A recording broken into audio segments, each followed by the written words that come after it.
wide open. In stride 30, 20. You don't get that guy. Touchdown, Tigers. We're an extra point away from tying it. Third down and goal. Here's the snap. Brady throws into the end zone. Touchdown, Tigers. That's Sean Dykes.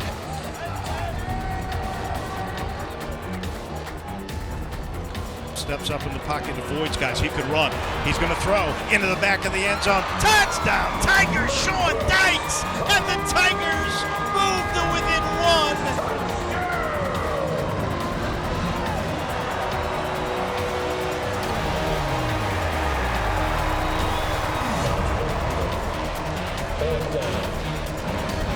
Brady hurry. Here's the snap. Throws, right side back shoulder, and it's caught. Here's the snap to Brady. Looking, runs to his right. He's got a problem. Throws it to Watkins at the 15, to the 10. He steps out of bounds. 10-yard line number. Here's the snap. Here's a throw. Back shoulder into the end zone. Left front. Touchdown! Yes, they call it a touchdown to Calvin Austin. And the Tigers have tied the game with 1:03 remaining. Snap down.